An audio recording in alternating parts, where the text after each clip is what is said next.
جايبه لكم بقى في فيديو النهارده طريقه الفراخ اللي نزلتها على البوست، ان انا بقول لكم ان انا جات لي قرفه من الفراخ بقاله شهرين من ساعه ما شفت فيديو للسالمونيلا. وناس كتير دخلت هاجمتني، وناس كتير قالت رايها باحترام على دماغي، وناس كتير طلبت الطريقه. تمام. فانا حبيت انزل لهم الطريقه. هنا معايا ديك بلدي فرخ كبير كده طبعا الحجم بتاعه، ومعايا بصله متقطعه بالايد. انا ما بحبش استخدم البصل المتقطع على الكب. هنا معلقه فلفل ومعلقه كمون والسبع بهارات وملح. وطبعا هعمل احلى مرته للفراخ بنفركها بايدينا كده كويس جدا لما تطلع ريحتها كده والعصاره بتاعتها. همسك بقى الفراخ تحت الجلد وكلها حواليها، وادعكها بالبصله واحشيها بالبصله كمان. احلى بصله مرته هحشيها لها. وهنحط بقى الكبد والقوانص جواها، ونقفلها كده بالاجنحه وبالرقبه عشان البصله ما تطلعش معانا في الشوربه. انا عايزه البصله تستوي جوه الفرخه، وعشان ناكلها كمان بناكلها بعد ما بتستوي. تمام. دي الطريقه بتاعتها اللي كنا بناكلها بقى، اللي انا باكلها بقى.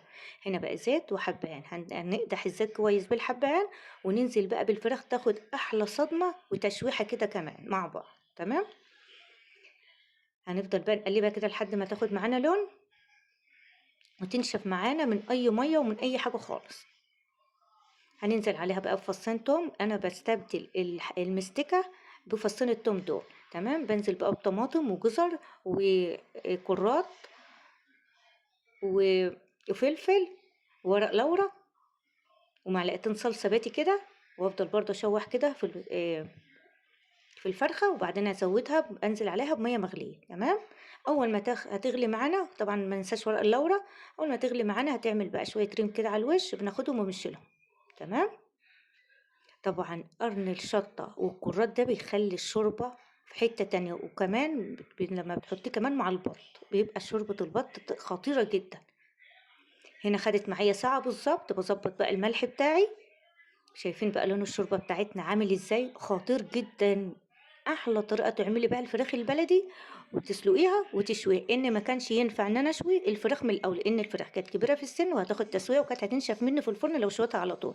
طبعا هنا هنعمل لها معلقة كاتشب، معلقة صويا صوص، دبس رمان، معلقة صلصة. وهنحط بقى بهارات، كمون وبابريكا وبهارات كفتة، أي بهارات أنت حابة طعمها. ونقلبها بقى وشوية زيت كده، ونقلبها ونمسكها بقى بالفرشة، ونلمع بقى الفرخة كلها قبل ما ندخلها الفرن.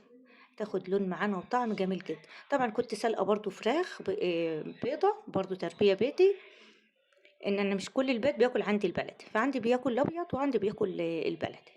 وامسك بقى الخلطة اللي احنا عملناها خلطة الشوي دي، وندخلها بقى الفرن تحت الشواية. تاخد لون بقى وتطلع خطيرة زي ما شفتها في البوست. كله دخل قاعد يسألني على على الطريقة، فأنا حبيت أنزلها لكم عشان كلكم حابين تعرفوا الطريقة بالذات. طريقة سهلة بس في الطعم خطيرة جدا وطعمها حلو أوي. شايفين بعد ما طلعت خدت لون بقى تحت الشواية كده، وقلبتها تحت الشواية وخدت لون، طعمها خطير جدا. مفيش بقى. تسلم ايدك يا مرمر. وصفتنا النهارده تستاهل كم من 10. اكتبولي في التعليقات لو انتوا بتحبين الفراخ بالطريقة دي ولا لا. وتصلي على النبي في التعليقات عشان يوصلك كل جديد. وما تنسوش بقى متابعة للصفحة عشان يوصل لكم كل جديد.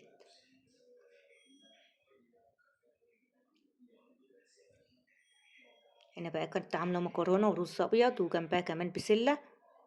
أحلى غدا للأولاد بيحبوا.